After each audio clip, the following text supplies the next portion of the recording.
नमस्कार, जय हिंद, वंदे मातरम साथियों। आपका मैं स्वागत करता हूं रावजी न्यूज़ पे। यहाँ हम लेकर आते हैं विश्वास के साथ बिल्कुल सटीक न्यूज़ और पेंशन की सारी अपडेट। साथियों, पेंशन की टेंशन, 2 महीने में बड़ा फैसला लेगी सरकार। एक्सपर्ट से जाने क्या आपको चिंता करनी चाहिए और क्या चिंता नहीं करनी चाहिए। पेंशन की टेंशन अब फ्री होने वाली है। सरकार जो 2 महीने में फैसले लेने वाली है साथियों, उसके बारे में आज हम चर्चा करेंगे।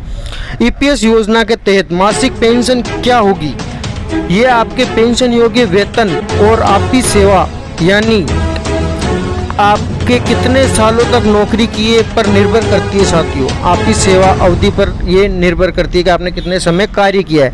एफडीआई यानी फॉरेन डायरेक्ट इन्वेस्टमेंट मतलब प्रत्यक्ष विदेशी निवेश। भारतीय कंपनी ने विदेश की कोई कंपनी अपना पैसा लगाए तो उसे एफडीआई कहेंगे। केंद्र सरकार के मुताबिक देश की अर्थव्यवस्था के लिए कई सेक्टर में विदेशी निवेश को बढ़ावा देने के लिए एफडीआई की सीमा बढ़ाई जाती है। फिलहाल यहाँ हम बात करेंगे पेंशन सेक्टर की। पेंशन सेक्टर में भी एफडीआई सीमा को बढ़ाकर 74% कर दिया गया है। साथियों, सांसद के मानसूत्र क्षेत्र में इस संबंध में विधेयक पेश किया जाता है, जिसमें पेंशन सेक्टर में मौजूदा 49% की सीमा को बढ़ाकर 74% किए जाने का प्रस्ताव होगा। बता दें, देश में करीब 8.5 करोड़ एनपीएस यानी नेशनल पेंशन स्कीम की ईपीएस यानी ईपीएस पेंशन से ये जुड़ाएगा। साथियों, फरवरी 2000 तक के आंकड़ों के मुताबिक एनपीएस में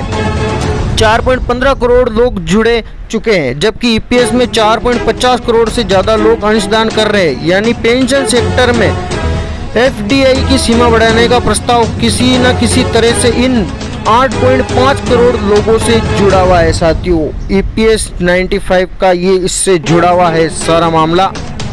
सबसे पहले सैलरी से कटने वाली राशि का गणित समझिए। अगर आप नौकरी पेशा है तो आपकी सैलरी से कटने वाली राशि को 2 भाग में बांटती है। एक हिस्सा जाता है प्रोवाइड फंड यानी ईपीएफ और दूसरा हिस्सा जाता है पेंशन फंड यानी ईपीएस। इसमें कुल राशि का 12% कर्मचारियों को ईपीएफ में जमा हो जाता है। वहीं कंपनी की ओर से 3.67% ईपीएफ में जमा होता है, जबकि बाकी 8.33% हिस्सा एम्प्लॉयमेंट पेंशन योजना में जमा किया जाता है, जिसमें 1,25,00,000 रुपए जमा होते हैं। साथियों, पेंशन कैसे तय होती है?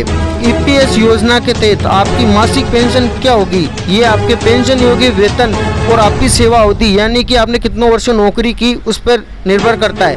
किसी पीएफ खाताधारक सदस्य की मासिक पेंशन की राशि कैलकुलेशन का फार्मूला तय होता है तो सैलरी गुना नौकरी के साल में 70 से भाग देकर पेंशन राशि का पता किया जाता है। साथियों, 70 से भाग देकर पता किया जाता है। वो कैसे किया जाता है इसके बारे में मैं आपको समझाता हूँ।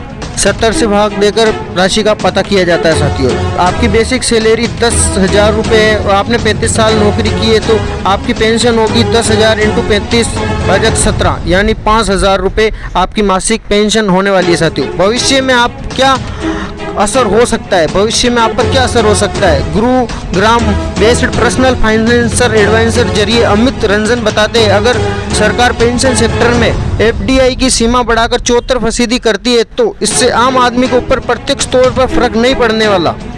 कारण है कि विदेशी हिस्सेदारी पेंशन फंड मैनेजमेंट से यानी सरकार से कमाई करने में होगी। साथियों, सरकार की कमाई में होगी। उन्होंने कहा कि जब विदेशी निवेश होगा तो पेंशन सेक्टर का मैनेजमेंट बेहतर हो सकता है। नई तकनीक आएगी तो आम आदमी को सहूलियत होगी। साथियों, और इसके बारे में मैं आगे आपको जानकारी बताऊंगा। अगर आप नए हो तो हमारे चैनल को सब्सक्राइब जरूर कर करके। क्या पीएफआरडीएस से अलग होना चाहिए नेशनल पेंशन सिस्टम?